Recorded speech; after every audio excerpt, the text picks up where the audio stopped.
Olá, meus amigos e irmãos em Cristo Jesus, nosso Senhor, que a paz esteja sempre com você e também com a sua família.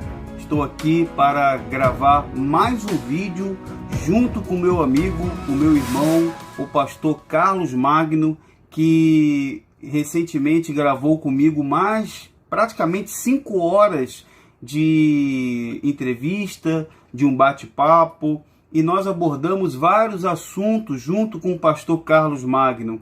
E eu gostaria de poder continuar com o pastor Carlos Magno para que ele possa contar um pouco mais sobre a sua experiência, sobre um testemunho próprio. E para você que está nos acompanhando agora, que talvez ainda não tenha assistido os demais vídeos, eu convido você, primeiramente, a se inscrever no canal, a deixar o seu like, a compartilhar com a sua família, com seus amigos e assistir os outros vídeos do pastor Carlos Magno, que foi conhecido nacional e internacionalmente como o primeiro ex-bispo da Igreja Universal do Reino de Deus a fazer uma denúncia direta no Jornal Nacional, na TV Globo, na década de 90. O pastor Carlos Magno passou diversas experiências, conforme ele já falou nos demais vídeos, mas hoje eu gostaria de fazer algo diferente com o pastor Carlos Magno. Ele vai contar um pouco sobre o testemunho dele, vai ser algo com certeza muito produtivo,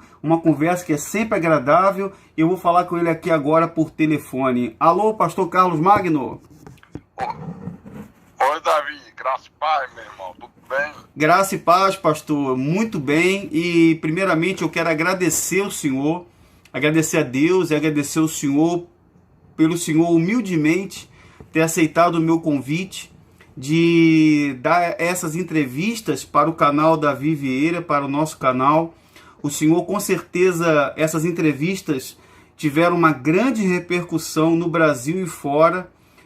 Nós já temos aí já milhares de visualizações, as pessoas estão assistindo os vídeos, estão perplexas, algumas estão até fazendo contato para que eu possa fazer várias perguntas ao senhor. Eu quero deixar as pessoas aqui do canal cientes de que tudo que nós colocamos para o pastor Carlos responder são perguntas, são situações que, na verdade, são poucas comparadas às experiências que ele passou. São tantas experiências que ficaríamos aqui horas. E o pastor Carlos Magno, ele se dispôs do tempo dele para poder conversar um pouco com a gente, esclarecer dúvidas. E hoje eu gostaria, pastor Carlos, que o senhor falasse para a gente, contasse, né, finalizando um pouco sobre o que o senhor vinha falando, das experiências do senhor depois que o senhor saiu da instituição e como aconteceu a sua saída de fato, o que o senhor fez em seguida.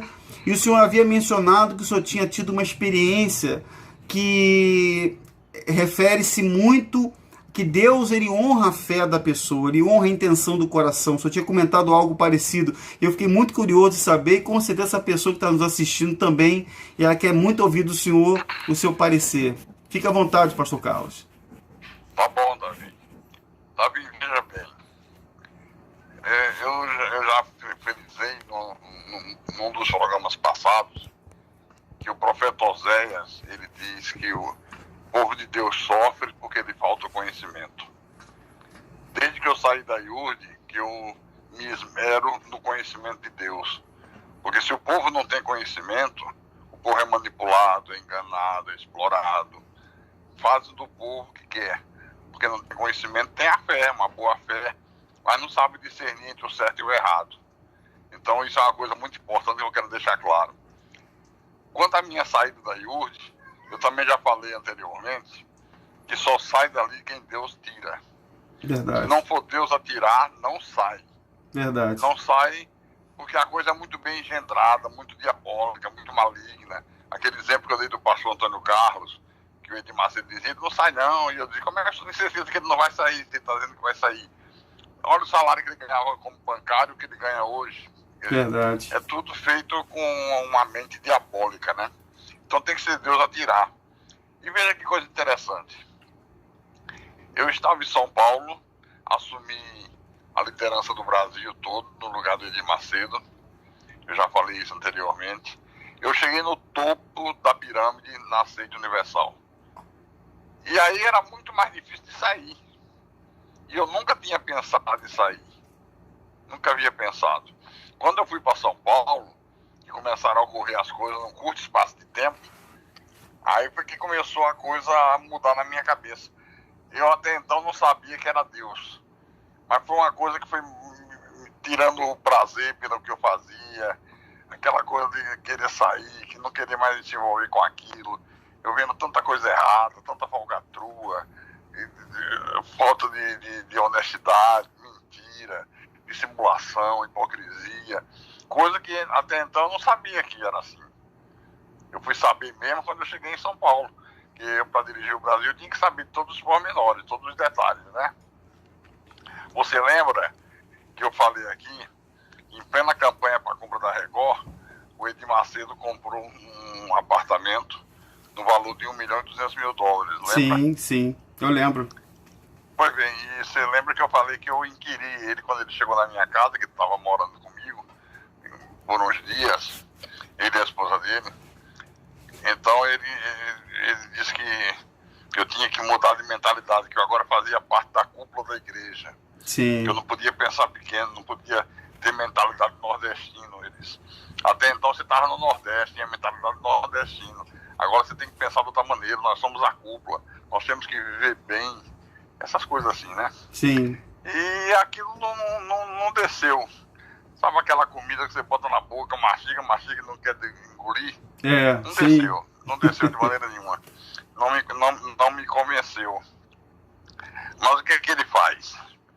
Passado uns dias, não sei se 2, 3 semanas, ele pegou e chamou minha esposa e eu e disse, olha, vamos ali, que eu tenho uma surpresa para vocês, um presente. Eu disse, é mesmo? Ele disse, vamos. Aí fomos outra vez nós 4, ele, a Esther, eu e a minha esposa. Era num sábado também. Aí fomos na Chácara Flora, que é muito conhecido em São Paulo, é um bairro de gente rico. Aí chegou na Chácara Flora, ele parou numa casa, nós descemos, o cara que fazia a segurança da casa abriu, né? Tava com autorização para deixar entrar.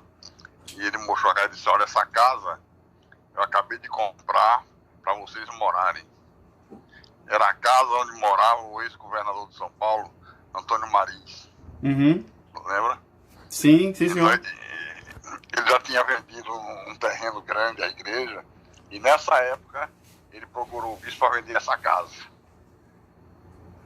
Aí mostrou uma mansão. Inclusive, em poucos minutos ele chegou, o ex-governador, Antônio Mariz. Chegou, conversou, tal. Então o bispo acertou com ele a compra e fechou o negócio. Só que eu disse para ele, quando o governador saiu, que eu não iria morar ali. Eu não me sentiria bem de fazer isso vendo os pastores na situação que estavam. E até porque não tinha necessidade alguma de morar numa mansão daquela. Aí fui para minha casa e ele ficou na mansão. Disse que ia dormir lá com Esther. E comecei aquela inquietação. E eu falando com minha esposa, eu não estou aguentando mais, eu vou sair, eu não posso mais continuar. Minha esposa dizia, calma, não se apressa, vai devagar, vamos conversar, vamos discutir direito, para não se precipitar. Mas era uma coisa, Davi, que só depois, muitos tempos depois, é que eu fui saber que era Deus me inquietando. Sim. Era Deus efetuando em mim o querer e o realizar. Porque por que motivo eu iria sair? Se tinha coisa errada, era problema dele. Como eu fui ensinado a crer assim. Né? É verdade. Então, por que eu ia abrir mão de tanto poder, tanto dinheiro, tanta mordomia? Tem que ser uma coisa de Deus, tem que ser Deus tirando, senão não sai. É verdade. Mas eu fiquei tão inquieto, que eu disse a minha esposa, não, eu quero ir agora conversar com o bispo. Vamos lá na casa dele. Mas vai incomodar ele, já são 9 horas, não, vamos agora. E fomos. Aí ele recebeu a gente, conheci com ele, disse a ele que não estava mais querendo ficar. Ele disse, mas que é isso, rapaz? Eu escolhi você, você é meu amigo, é o homem de confiança que eu tenho, é um dos poucos líderes que a igreja possui. você é o líder principal. Hum. Aí eu disse, mas eu não tô mais aguentando, bicho, não quero mais, não tô mais satisfeito. A Esther também participou do bate-papo. Disse, mas Carlinho, você é o maior amigo de Edi, você fazer isso aí da igreja. Eu digo, não, mas eu não quero não, não quero de jeito nenhum. Aí ele falou assim, vamos fazer o seguinte, Carlinho, eu boto você para dirigir o Rio de Janeiro. Eu disse, não, não quero não, não quero. Ele, você não quer dirigir um outro país? Eu disse, quero não. Aí ele disse assim, e se você voltar para o Nordeste, ficar outra vez líder do Norte-Nordeste, você lá praticamente é independente, até as campanhas você que escolhe o que faz, você nunca segue todo mundo, as campanhas que você não gosta, você escolhe que não vai fazer, você ficaria lá independente, como você sempre teve. E aí, o Davi, Uhum. eu comecei a cometer um erro, porque eu tava com essa coisa de sair, mas ao mesmo tempo eu pensava, vou fazer o quê? O que eu vou fazer na vida? Eu já estava mais de 20 anos afastado do mercado de trabalho, Uhum. né? Eu já não tinha mais como eu voltar para o mercado de trabalho que eu estava antes. Uhum. Eu com 3 filhos, 4 filhos, né? Eu com 4 filhos. Uma situação difícil, sem economia, sem nada. Mas eu estava disposto a enfrentar qualquer parada pela fé. Uhum. Como se diz lá, tudo é pela fé. Aí quando ele fez essa proposta de voltar para o Nordeste, eu cometi um erro, que foi de morder a isca e aceitei.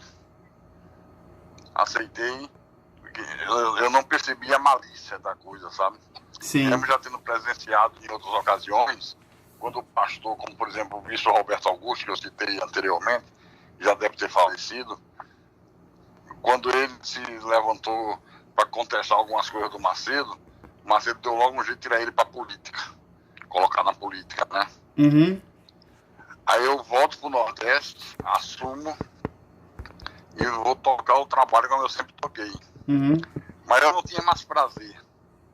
Eu não tinha mais prazer nenhum, era uma coisa que é difícil até descrever.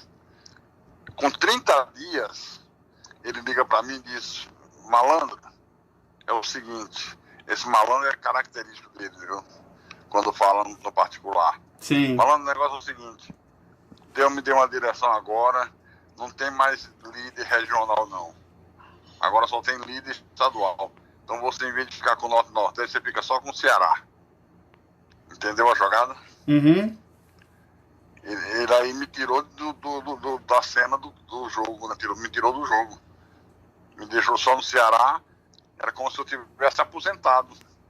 Um estado pequeno, eu que liderava do Acre até Aracaju, Sergipe, né?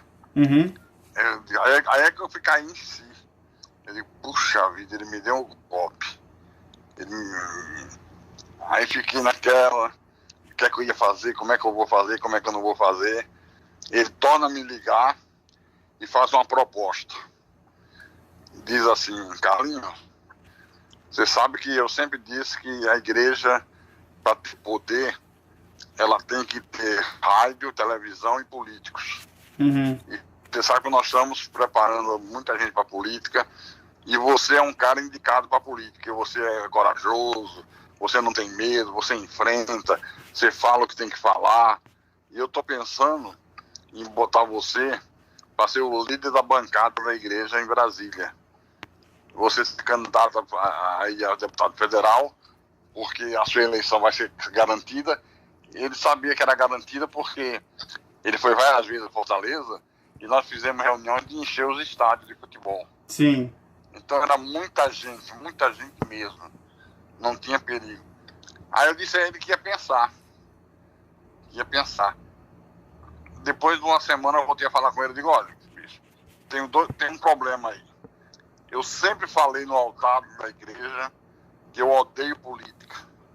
Essa política nojenta que é feita no Brasil, esses picaretas, esses desonestos, esses homens do poder que só fazem surrupiar o dinheiro do povo. Eu sempre falei isso. Uhum. Como é que eu vou dizer agora que eu vou ser candidato a deputado federal?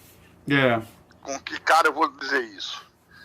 Aí ele disse, não, mas tem uma saída, Deus já me deu a saída. Ainda bota Deus no meio. É.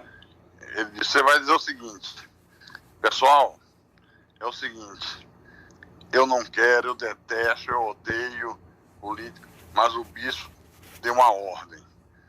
É como Jesus não queria ir para a cruz. Ele disse, pai, se for possível, passa de mim esse cálice. Mas seja feita a tua vontade. Mas que comparação, hein? Que comparação, viu? Mas tinha uma certa lógica para quem não tem o conhecimento de Deus. É. Nós estamos falando de um homem, no caso eu, que não conhecia nada de Bíblia, a não ser Mateus, Marcos, Lucas e João. Só conhecia dos milagres que Jesus realizava. Não tinha nenhuma noção de espiritualidade. Não tinha nenhuma noção de profundidade bíblica. Sim, então, de contexto, né? Então tudo soa como uma coisa possível de ser. Tudo é fé. Tudo é fé. Aí eu, nesses dias que eu fiquei pensando, eu pensei o seguinte, se eu tiver mesmo que me candidatar, eu me candidato, assim que eu me eleger, eu saio, não fico na igreja, estou fora, e eu vou ter 4 anos para ver o que é que eu vou fazer. Pelo menos vou ter como manter minha casa, minha mulher, meus filhos. Só que você lembra, quando eu falei do bispo Roberto Augusto, ele chegou a ser deputado federal em Brasília. E ele era muito meu amigo, era um homem de uns 70 anos, cabelos grisalhos, mas pensa num homem sério, um homem que tenha temor a Deus.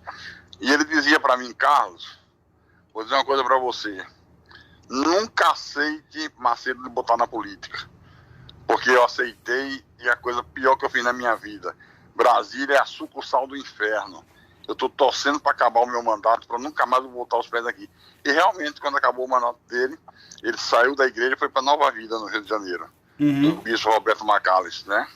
Sim. Então, esse era meu plano. Só que eu estava cometendo um erro terrível. Eu que sempre agi pela fé, enfrentei tantas dificuldades, sempre pela fé. Nessa hora, deu um branco e eu pensei nessa saída e a coisa aí ficou pior. Ele disse, poxa, rapaz, se você der essa desculpa para a igreja, que eu estou te dando, a igreja vai aceitar tranquilamente. E realmente aceitou. Eu tinha um empresário em Fortaleza, que em certa ocasião me procurou para vender uma rádio que ele tinha em Crateús, Fernando Linhares. E ele ficou muito meu amigo entre aspas aí, sabe? Sim. Mas era uma pessoa que frequentava a minha casa, que ia sempre, quando eu estava na rádio, ia lá conversar e tal. E aí eu digo, olha, eu vou chamar Fernando Linhares para ser o estadual, o meu estadual. Aí ele disse, pode chamar. Aí eu chamei esse senhor, ele já era acostumado com política, tinha irmãos dele na política. Aí ele disse, mas Carlos, eu não quero gastar dinheiro com política. Eu digo, não, você vai se eleger sem gastar um centavo. Ele disse, mas não é possível. Vá ver os cultos na igreja. A sede era muito grande em Fortaleza. Nós fazíamos 5 reuniões por dia, com 2.500 pessoas em cada uma. Só na sede. Então era muita gente, era um fenômeno lá o que a Igreja Universal fez em Fortaleza. Aí ele viu que era possível. Ele disse, tá bom, eu aceito ser, Carlos. Aí ele foi meu vice. E eu conheci um pouquinho, Davi, das entranhas da política. Sim. E hoje eu entendo que tudo isso tinha um propósito de Deus. Sim. Porque ele me inscreveu no PMDB, me levou para conhecer o ex-senador, está me fugindo agora da memória o nome dele, Paz de Andrade, um outro senador do Ceará, que eu não estou lembrando o nome agora. Conheci essa gente, sabe? Sim. E veja, sem eu saber nada de política, onde é que eu estava me metendo. Uma certa ocasião, nós fomos numa reunião no apartamento do senador Paz de Andrade, e ele disse o seguinte para mim, ele disse, pastor, o senhor vai fazer parte da comissão do orçamento A gente só coloca nessa comissão gente de confiança. O senhor pastor Fernando Linhares já avalizou o senhor é um homem digno, honesto. O senhor só tem que ser fiel ao partido, obediente ao partido. Você lembra do escândalo dos anões da Comissão de Orçamento? Não, talvez não lembre por conta que talvez eu era pequeno na época, mas... Pois é. É nessas comissões que se rouba mais. É onde mais se mete a mão. Uhum. E eu não sabia. Ele disse, olha, já está em uma casa para você morar, que é difícil quando o deputado é novo, normalmente fica em hotel ou no apartamento, mas fulano já saiu, já reservei essa casa para você. Eles tudo me bajulando para eu me tornar uma marionete da mão deles, né? Sim, porque o povo, o senhor já tinha a questão do senhor ter o controle, ou ter a autoridade sobre as igrejas, os templos da Universal na região norte e nordeste, deixavam o povo na mão do senhor, de certa forma. Eles sabiam disso, né? Eles sabiam disso, sem dúvida. E é muito importante isso que eu estou falando agora, Davi, Uhum. para que as pessoas que estão ouvindo esse depoimento prestem atenção como você pode pagar um preço caríssimo por você tomar uma decisão errada. Sim. Nós temos sempre que tomar decisões orando a Deus, com direção do Espírito Santo. Amém. Sem deixar o emocional prevalecer em nenhum momento. Hoje eu sei disso, na época eu não sabia. E você vai ver agora as consequências. Eu comecei a aparecer nos institutos de pesquisa, nas pesquisas de opinião, como o candidato mais votado do estado do Ceará. Todos os institutos de pesquisa davam que eu seria mais votado do que os governadores de lá que foram campeões de votos. Era direto isso aí. Uhum. Para você ter uma ideia, um dia eu estava na rádio o Irapuru, de Fortaleza, que é da igreja, e quando eu cheguei na rádio tinha um recado, que um senhor teve lá na rádio, queria falar comigo, como eu não estava, ele deixou um cartão de visitas para eu me comunicar com ele. Aí eu me comuniquei, mas sem ter a mínima ideia do que seria. Era um cartão da Odebrecht, olha aí. Aí o senhor disse assim, ô pastor, muito prazer, eu admiro muito o seu trabalho, eu já escutei o senhor umas 5 vezes, porque minhas empregadas em casa assistem a rádio, a televisão, as empregadas, vê só.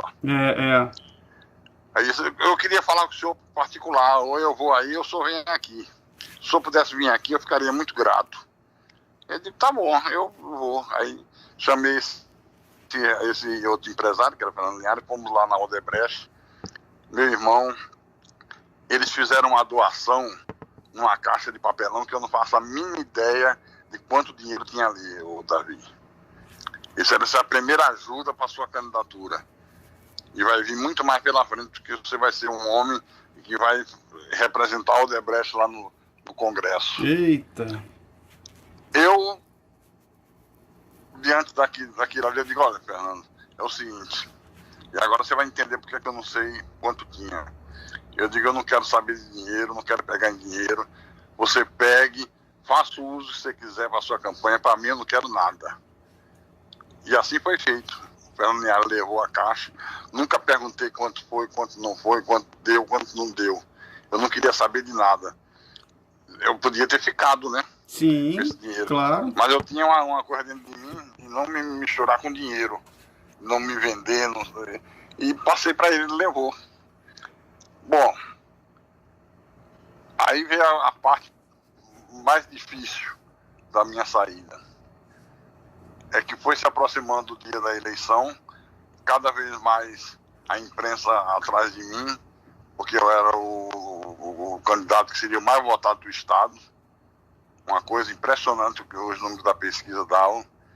E era mesmo que tinha muitas igrejas, que a gente fazia campanha para cada um arranjar mais 10 da família. Uhum. Então, e você sabe que o povo da Universal, o que você manda fazer, eles fazem. Né? Eles fazem, se dedicam, né? Se dedicam e mergulham. Asa chuva, asa sol. Eles vão com toda a força. Vão mesmo. E a coisa dá fruto.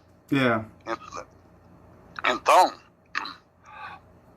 desculpe, quando foi para comprar a Rádio Irapuru, na época da compra da Rádio Arapuru, tinha um programa do governo do estado na Rádio Arapuru. Esse programa era de 7 às 8 da manhã e era repetido por mais de 100 emissoras do interior. Era um pool de rádios, né? Uhum. E quando a igreja comprou, a igreja queria ocupar o horário de 6 às 11 da manhã. Uhum. Aí o governador mandou um representante falar comigo se não podia deixar o horário deles, que tiveram muita dificuldade em fazer aquela rede, tal. Eu digo, eu vou falar com o bispo, que essas coisas tem que ser a palavra final do bispo, Edir Macedo. Aí eu liguei para ele, falei com ele, ele disse, não, nada disso. A gente comprou a rádio pra gente, ele que se vire. Eu ainda ponderei, sabe? Eu disse a ele, isso, mas não é bom fazer. O cara é o governador, uma mão lava a outra, amanhã a gente tem um problema qualquer, precisa da ajuda dele, né? Mas ele não quis a coisa, disse que não. Aí quando o pessoal veio saber a resposta, Davi, Uhum. que eu dei a resposta, rapaz, o pessoal ficou uma fera, viu? E com certeza eles não acreditaram que eu tinha consultado ninguém, acharam que era uma decisão minha. Uhum. Porque eu era o cabeça na frente de tudo, na frente de rádio, na frente de televisão. Sim. Então, com certeza deve ter pensado isso. Apesar de eu explicar que não depende de mim, se dependesse de mim eles podiam ficar. E no outro dia eles estavam em outra rádio já transmitindo e prometeram que ia dar o troco. Abertamente. Pode esperar que vai ter troco. Poxa. É. Aí chegando na semana eu fazia um programa de rádio na Rádio Arapuru de 7 às 11 da manhã. Então eu fui para a rádio e antes de eu sair de casa, o telefone tocou, eu atendi, era um rapaz da rádio, disse, pastor, o senhor está em todas as capas de jornais. Eu digo, qual coisa boa, já estou eleito. Ele disse, não, mas dessa vez está ruim. Estão acusando o senhor de sequestrar uma mulher. Que isso? Eu digo, como é que é, rapaz? Aí corri pra rádio. Cheguei na rádio, tava todo o jornal, que todo jornal tinha assinatura. E tava lá minha foto na capa, acusado de ter sequestrado uma mulher. Aí eu fui tomar pé do que aconteceu, o que é que tinha a ver aquela história, né? É que durante a semana, eu tinha feito uma viagem pro interior, Crateús, e na reunião de quinta-feira, que era a reunião da família, apareceu uma mulher com a filha, chamando o pastor de ladrão, fazendo aquele escândalo na porta da igreja. Uhum. O pastor mandou os obreiros chamar a polícia. A polícia vai e leva a mulher e a filha. Na época era o pastor o Randalzinho que estava me ajudando. Sim. E acabou o assunto aí. Aí o que aconteceu? Essa mulher disse que quando foi marcado para ela fazer o depoimento do que aconteceu com ela na igreja, porque ela apareceu toda arrebentada, toda machucada. Aí ela disse, olha, no dia que eu ia prestar o depoimento na polícia, o carro da Rádio Arapuru encostou e o pastor Carlos estava dentro do carro, mandei eu entrar, resolveu o meu problema, me levou para um lugar estranho, deserto, e ofereceu para mim dinheiro, uma casa, para eu ficar calada. E como eu não quis aceitar, ele começou a espancar. Que isso?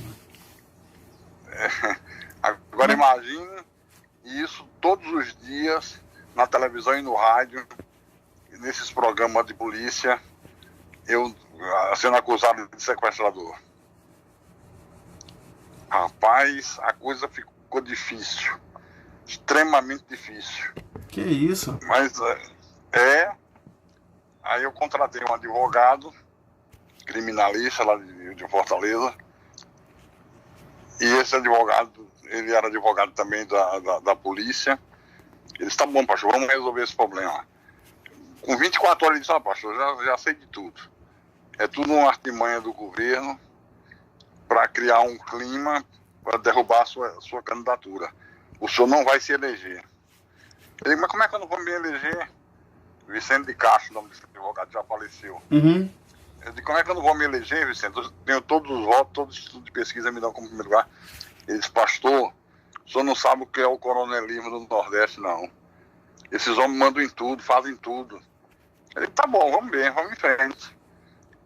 Mas ficou aquele massacre na televisão que eu tinha até medo de sair de casa. Porque eu ficava com raiva de mim mesmo quando eu assistia. Aí eu digo, poxa vida, um maluco aí na rua, me pega na rua, me dá um tiro, uma facada, porque diz, como é que o pastor faz isso com uma mulher, né? A mulher dizendo e a filha confirmando. Depois é que nós fomos saber que essa mulher já tinha sido usada na política em outras cidades para fazer coisa semelhante para derrubar a candidatura. Sim. Sabe? Aí, meu irmão, chegou a eleição, começou a contagem dos votos e só dava para o Carlos Magno. Mas quando saiu o resultado final, meus votos desapareceram. Ué? Sumiram. Como assim, pai? Aí eu recebo um telefonema desse senador Paz de Andrade, que na época era candidato ao Senado de novo. Ele me chamou para ir na casa dele que queria falar comigo particular. Aí eu fui, ele disse, pastor Carlos, é o seguinte, que eu vou falar com o senhor aqui, o senhor não pode falar com ninguém, que se o senhor falar, eu digo que não falei. Estou falando que gosto do senhor, eu gostei muito da sua conduta, o senhor é um homem sério, um homem direito. Mas é o seguinte, o senhor não está eleito, o senhor se elegeu, mas não vai levar. Porque seus votos foram todos passados para Moroni Torga. Ué? Deputado. Como é que pode isso? Porque na época os votos eram contados no CEPRO, não era urna eletrônica, não. E aí, se mantivesse minha eleição, o filho de... É um filho de outro senador lá do Ceará, que eu não estou lembrando o nome, ele ficava de fora, ele era também candidato a deputado federal. A minha eleição tirava a vaga dele, sabe? Uhum. Aí o senador disse, pastor, o senhor não é homem de partido, o senhor não é da política, então ninguém lhe defende nada, pelo contrário, todo mundo conta para tirar. Então nem eu pude fazer nada. E é desse jeito que funciona. Aí só peço que o senhor não fale nada com ninguém. Eu digo, não, tá bom, senador, tudo bem. E assim eu perdi a eleição. E aí eu fiquei pensando, meu Deus, o que o senhor quer de mim? Porque eu só estou levando pancada. Uhum. Eu não fiz nada errado, eu não fiz nada com dolo na Universal. Os anos que eu passei ali dentro, tudo que eu fiz crendo que era verdade, crendo que aquilo funcionava, crendo que aquilo estava de acordo com a sua palavra. E agora eu estou aqui desamparado. E eu não aguento mais ficar. Eu não aguento mais ficar de jeito nenhum, não aguentava mais, Davi. Quando era dia de eu fazer reuniões, para mim era como se fosse para forca. Só em pensar de subir no altar, aquela mesma história de demônio para cá, demônio para lá, e sair, e dinheiro, e desafio, e de tudo, aquela pressão para a arrecadação aumentar, que é uma pressão violenta. Sim. É uma pressão grande, principalmente para os líderes de Estado, que todo domingo acaba as reuniões de domingo, ele liga para cada líder. Uhum. Quanto é que deu aí? Quanto é que deu aí? Quanto é que deu aí? É uma coisa que às vezes as pessoas ouvindo assim, ficam até sem querer acreditar. Mas é a pura expressão da verdade. É a pura expressão da verdade. É que hoje eles tentam... O Macedo tenta hoje trazer a ideia de uma reunião espiritual, de uma reunião que eles leem a Bíblia, que eles se baseiam no texto bíblico para levar até as pessoas o evangelho, mas aquilo ali não é evangelho, nunca foi, na verdade, né? Nunca foi. Então, eu decido sair de vez. Eu logo entendi, Deus tocou no meu coração que eu tinha errado. Se era para eu sair, era para ter saído antes. Era para eu ter saído pela fé, confiado em Deus. Não era com artimanha de política. Eu entendi que eu tinha errado. Deus me mostrou claramente isso. Aí eu chamei minha esposa e digo, olha, Deus me mostrou isso, eu errei. Eu que sempre agi pela fé. Eu dei uma vacilada nessa parte. Mas eu vou sair. Eu quero saber sua opinião. E ela disse, bom, o que você decidiu, eu estou do teu lado. Eu digo, olha, eu não sei como é que vai ser, porque nós não temos nada. Ela disse, o que você decidir, a gente tá junto. Aí eu liguei para ele, conversei com ele. Ele queria que eu fosse a São Paulo conversar com ele. Eu disse, não quero ir a São Paulo, não. Eu quero resolver por telefone, não quero perder tempo de ir para São Paulo, não. E já tivemos outras conversas nesse aspecto. O senhor prometeu mudar, corrigir as coisas, e nunca corrigiu, nunca mudou. Então não vai ser agora que vai mudar. Estou disposto a sair. Isso foi um dia inteiro de papo. Conversava 2 horas, parava, voltava, mais 2 horas. Aí quando ele viu à noite que não tinha jeito, que eu estava irredutível, aí ele disse o seguinte, bom, Carlinhos, vamos fazer o seguinte.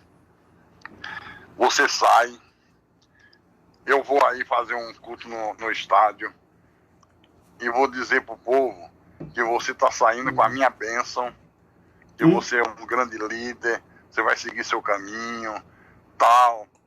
E a gente ajuda você durante 1 ano. Você aluga um prédio e a igreja vai pagar os aluguéis durante 1 ano. Vai dar uma ajuda no seu início. E você vai arrebentar, você tem muita capacidade, não sei o quê, não sei o quê, não sei o quê, não sei o quê. E você sai na paz, que eu podia alugar um prédio para colocar a igreja que eu iria fundar, e que durante 1 ano ele pagaria aluguel, essa despesa.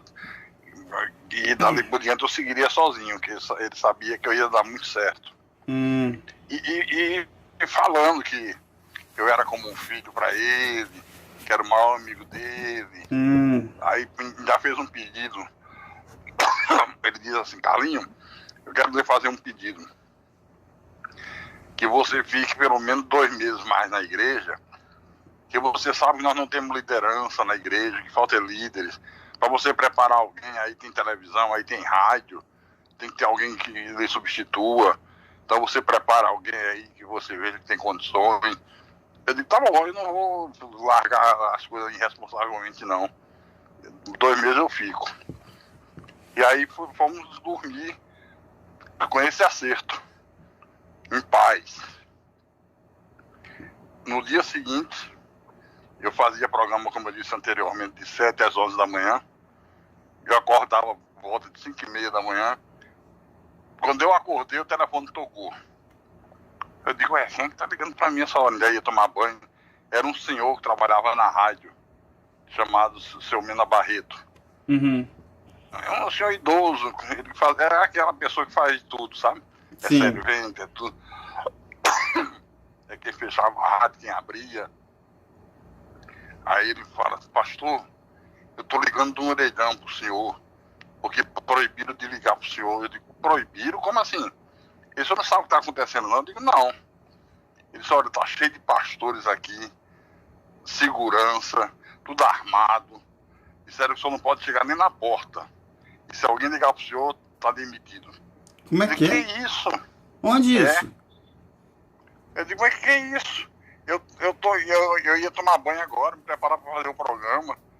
Eu digo, o senhor sabe, por exemplo, quem é o nome de algum deles? Ele disse, eu sei de 2. Um é Gonçalves e o outro não era Sérgio Monreal, não. Pô, rapaz, tá me fugindo o nome dele agora. Ele era oficial reformado do Exército. Reinaldo Didinho. Ronaldo Didinho.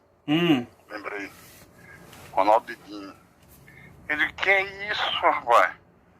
Aí tomei aquele choque, minha esposa acordou. O que foi? Eu digo, olha o que tá acontecendo. Ela disse, mas não acertou tudo com o Macedo ontem? Eu digo, pois é. Mas tava todo mundo na rádio. Chegaram de madrugada. Aí eu liguei pro Rodrigues, que era o bispo da Bahia. E o Rodrigues, eu me entendia muito bem com ele. E nós tínhamos uma certa amizade, eu e ele, sabe? Sim. Aí eu liguei pra ele, digo, Rodrigues, olha, tá acontecendo isso, ontem eu conversei com o Macedo, você deve saber, foi isso, contei isso pra ele. Ele disse, não, ele contou pra mim. Eu digo, hoje de manhã, agora, 5h30 da manhã, tá a rádio tomada de segurança, de pastores. Aí ele disse assim, malandro, você não sabe como é que é o jogo aqui, não? Ele morre de medo de você fazer uma rebelião e levar o povo todo. Você é muito querido aí, muito amado aí pelo povo do Nordeste. Então, isso foi resolvido ontem à noite. Inclusive era para eu e o doutor Amorim e também. O doutor Amorim é um juiz lá de Salvador, juiz criminal. que já foi presidente da igreja, sabe? Tem uma história muito interessante Uhum. dele. E eu era também meu amigo, doutor Amorim. Ele disse, mas doutor Amorim tinha um compromisso, só vai poder sair daqui de tarde. Aí eu digo, poxa, Rodrigo, olha, eu não vou aceitar isso não. Isso não vai dar certo, esse negócio.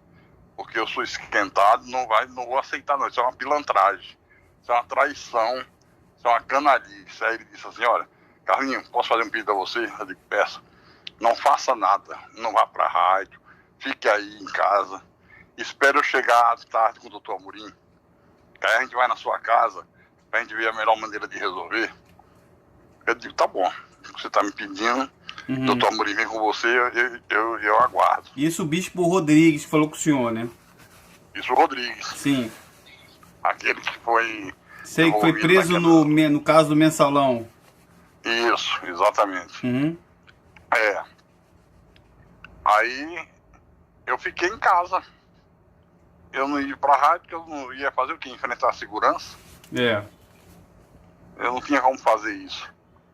Então eu fiquei aguardando até que eles chegaram em Fortaleza e foram direto para minha casa. Doutor Amorim, ele, eu recebi os dois. Aí ele disse, olha, tá no hotel. Aí disse o nome dos pastores que estavam. Praticamente ele pegou os pastores regionais e mandou todo mundo. Sabe? Vieram no avião fretado, rapaz. Que isso, rapaz? Avião fretado. O negócio foi de urgência, né? Ele convocou urgência e mandou esse time pra lá, né? Pois é, eu acho que ele pensava que eu ia fazer uma rebelião, sabe? Aí ele disse, não, eu vou pegar ele no contrapé, né? De surpresa. Aí quando já a coisa estava muito agitada, o doutor Amorim fez um pedido para mim, disse, pastor Carlos Magno, eu tenho muita consideração pelo senhor, gosto muito do senhor, e eu não ouvi ainda seu lado. Vamos fazer o seguinte, quero que o senhor confie em mim, vamos deixar para conversar isso amanhã de manhã. Eu tô cansado, fiz júri hoje, viajei. Aí amanhã eu venho aqui com o Rodrigues para sua casa e a gente vai conversar. Eu tinha e tenho ainda muita consideração por esse juiz, sabe? Uhum. Ele é um cara muito legal, muito bom. Ele apenas é manipulado, como muitos são, e principalmente por causa da mulher dele, que é a obreira. Aí ficou assim, da gente conversar no dia seguinte, de manhã. E aí eu fiz o seguinte, o Davi. Durante a campanha política, quando a gente ia para fazer campanha no interior, com aquele meu amigo, entre aspas, empresário, ele contratava segurança. Policiais civis que estavam de folga, mas tudo segurança da barra pesada, sabe? Aquele pessoal que diz até que matam gente e tal. E eles iam fazer a segurança da gente. Aí eu tive a ideia de ligar para ele, falar com o Fernando, contar o que estava acontecendo.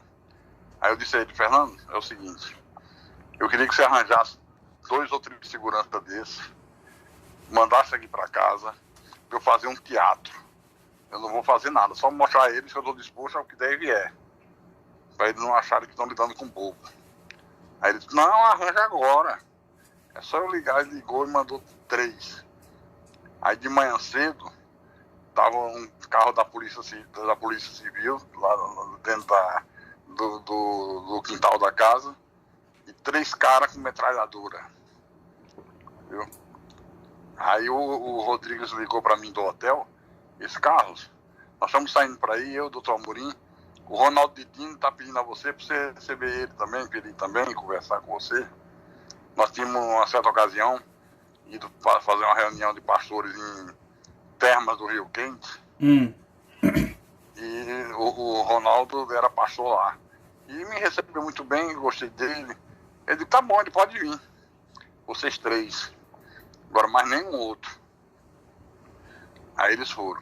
Aí quando eles chegaram em casa, que viram aqueles caras armados, já ficaram meio cabreiro, né? Mas não falaram nada. Não falaram nada. E eu tinha conversado com os caras e dito a eles, olha, eu tô saindo, mas esse pessoal joga muito sujo e joga muito pesado, então eu quero só dar um susto neles. Não é nada real não, tal. Aí os caras entenderam, sabe qual era o espírito da coisa. Aí nós fomos para uma sala, morava numa casa muito grande, uma sala meio privativa. Aí ficamos reunidos, eu disse assim: doutor Amorim, o senhor é um juiz criminal, o senhor é acostumado a discernir se o caboclo está mentindo, se não está mentindo, olhar no olho do réu e para decidir as suas coisas. O senhor sabe muito bem isso, o senhor tem muita experiência nisso. Então eu quero que o senhor me ouça. Eu primeiro quero falar, mas eu quero falar tudo desde o início. Aí ele disse: pô, não, cara, não pode falar. Eu digo: olha, primeiro quero dizer ao senhor que o senhor é tratado por Edir Macedo como neguinho. Bota o neguinho para ser presidente da igreja, bota ele no fogo, com racismo. Ah, porque ele uma pessoa negra, né? É uma pessoa negra. Sim. Então, o senhor é tratado como negrinho. Na época que o senhor foi presidente da igreja, foi ele que mandou botar o senhor no fogo, rádio no nome do senhor. Aí quando eu comecei a falar essas coisas, o Rodrigues levantou: não, Carlos, isso aí não interessa não. Não interessa sim. Ou eu falo tudo ou não falo nada. Aí o juiz disse: não, Rodrigues, deixa ele falar, deixa ele desabafar. Aí eu contei tudo para eles, dos filmes pornográficos, da viagem à Colômbia. Eles calados, olhando para mim assim. Eu dava para perceber que ele estava em choque, sabe? Ele estava em choque. Aí ele disse: mas rapaz, que coisa. Eu nunca imaginei um negócio desse. Eu tô aqui, chega, eu tô sem chão. Eu digo: mas tudo que eu tô falando ao senhor é a mais expressão da verdade. E o Rodrigues não pode negar que ele participou. Ele participou de muita coisa. Da viagem à Colômbia ele não foi, mas ele esteve lá no apartamento do Macedo quando a gente tava para viajar e sabia por quê. Aí então ele ficou calado, o Rodrigues, sabe? É claro. Aí eu digo: então é o seguinte, ele tratou uma coisa comigo, não cumpriu. Eu vou fazer o culto era uma sexta-feira já. Eu digo: domingo eu vou fazer o culto, vou me despedir do povo. Se tiver segurança lá, eu levo segurança de cá. Se atiraram de lá, eu atiro de cá. Dei uma de louco, sabe? Não tem um ditado que diz para um doido só outro doido, né? Aí, quando eu falei isso, esse Ronaldo Didini, ele é aposentado pelo Exército por problemas mentais. Aí ele levantou com o pé e disse: Carlos, você fique sabendo que se eu quiser eu convoco as Forças Armadas. Aí falou isso: eu disse: deixa de ser imbecil, seu idiota. Você é um idiota, imbecil, louco. Você quer ver quem é que vai convocar? Segurança. Aí veio dois caras da segurança correndo com metralhadora. Eu digo: ó, bota pra fora isso aqui. E se reagir, pode matar. Os caras sabiam que era teatro, né? Que eu já tinha dito a eles, sabe? Mas, rapaz, o Ronaldo Didini se urinou todinho dentro da minha casa. Que isso, rapaz? Quer dizer que o ex-bispo Ronaldo Didini se mijou todo. Se urinou todo, se mijou Não, todo. é para deixar claro que às vezes as pessoas não conhecem, que estão assistindo, só para interromper um minuto o senhor, Ronaldo Didini era aquele que na década de 90, se não me engano, no início, fazia o programa na Record, 25ª hora também, né? 25ª, isso, exatamente. E ele também, se não me engano, acho que ele também saiu da IURD na época. Saiu. Foi um pouquinho, acho que foi até um pouco depois do senhor, se eu não me engano. Foi, ele saiu também. Saiu também, mas ele não sabia que ele tinha esse problema, não. Sim. Que então ele isso? se urinou. Se urinou todo? Pela calça, ele em pé e o mijo descendo e encharcando o tapete. Eita Deus! Aí os caras pegaram e disseram: bora. Aí ele virou pro doutor Amorim: doutor Amorim, vamos comigo. Pelo amor de Deus, não deixa eu ir sozinho, não. Hoje eu dou risada, mas a coisa é séria. A gente tem que dar risada e não aguenta, não. Isso foi uma tensão violenta. Imagina. Aí o doutor Amorim pediu licença pra ir levar ele no hotel com os caras, né? Só que ele tava com medo dos caras matarem ele, né? Achando que era... Aí o doutor Amorim foi, levou ele e voltou. Só que antes de voltar, ligou: o Gonçalves quer ir. Eu digo: eu não quero ver esse sujeito nem pintado de ouro. Gonçalves. Mais safado que o Gonçalves, o Norito Gonçalves.